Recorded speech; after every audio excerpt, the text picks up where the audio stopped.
0.2% ప్రతిపక్షం మీదే, ఓన్లీ 2% స్వపక్షం మీదే. సిబిఐ ఈడీ వాడి లేదంటే ఇదంత అన్యాయం, ఎంత అనాథాతం. పేదవాడు కూలినాలు చేసుకునేవాడు ఈ పత్రాలు ఎక్కడెక్కడ తిరగాలి, ఎందుకు ఈ నవ్యాసన? ఇలా కాంగ్రెస్ పార్టీ ధ్యేయం సీతక్క గారికి వచ్చి ప్రత్యేకంగా ఎమ్మెల్యే కావాలంటే మీ అందరూ సామాన్య ఓట్లు పౌరసత్వం కలిగి హాజరైన సామాన్య ఓట్లు పూర్వలని బాగా దానికోసమే నేను ఈ కార్యక్రమం పెట్టి చదువులు వచ్చినా, మా ఎంపీలు వచ్చినా, మా ఎమ్మెల్యేలు వచ్చినా దీన్ని కాంగ్రెస్ పార్టీ ఒక తీవ్రమైన సమస్యగా పరిస్థితిగా ఉంది. ఎలక్షన్ల కోసం కాదు, ఈ దేశంలో పుట్టినటువంటి పేద పౌరులు వారు ఓటర్కు కాలయాకు ఉండే విధంగా కాంగ్రెస్ పార్టీ తప్పకుండా పనిచేస్తా ఉంది. కాబట్టి 2.5 మాసాలుగా మా పిల్లలు క్షేత్ర స్థాయిలోకి వెళ్ళి దీని మీద అవేర్నెస్ కార్యక్రమాలు చేస్తా ఉన్నారు. ఎంత మోసం అంటే 35,000 పిల్లలు ఇస్తూ మేము సబ్మిట్ చేస్తే కేవలం 13,000 పెట్టినట్టు, 13,000 సబ్మిట్ చేసినట్టు వాళ్ళ వెబ్సైట్ లో పెట్టారు.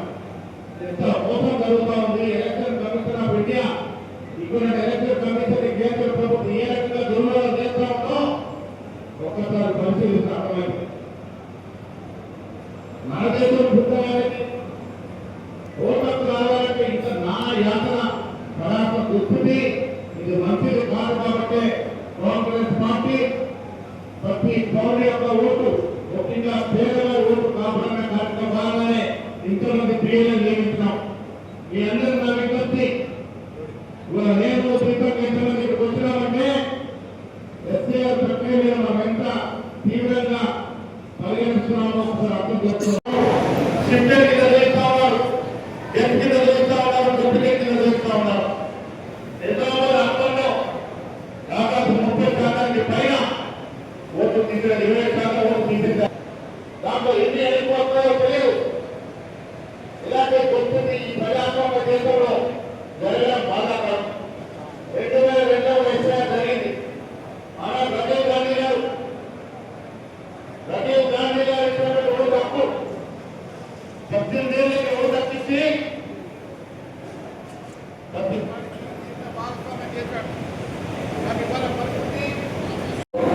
అదేవిధంగా ముఖ్య అతిథులు చేసినటువంటి మన మహేష్ అన్నకు, అదేవిధంగా గౌరవనీయులు ఎమ్మెల్యే మదన్ గారికి, కాంగ్రెస్ పార్టీ కుటుంబ సభ్యులందరికీ, మీరందరూ మరి ఎందుకో ఈ మధ్యకాలంలో కొంచెము ఈ ఓటర్ల సమర్థ కార్యక్రమంలో అంత ఉత్సాహంగా పాల్గొన్నట్టు కొద్దిగా లేదు.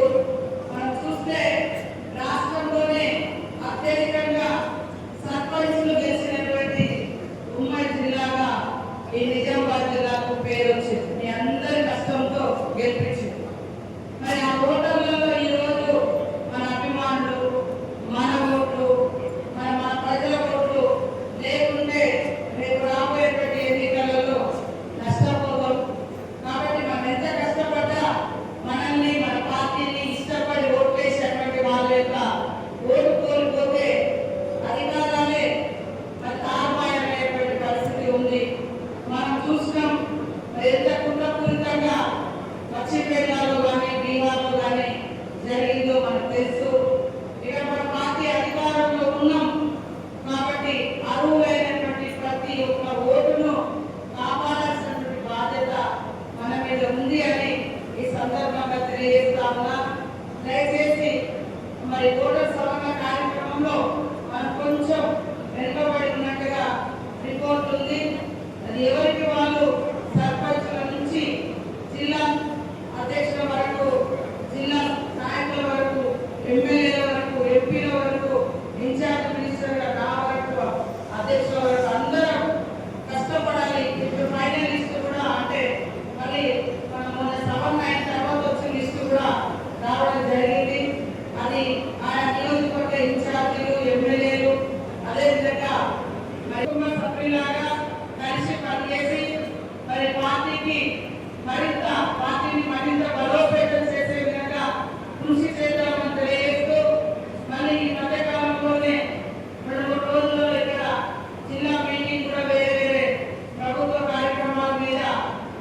జరుగుతుంది. 22వ తారీఖు బహుశా రావడం జరుగుతుంది.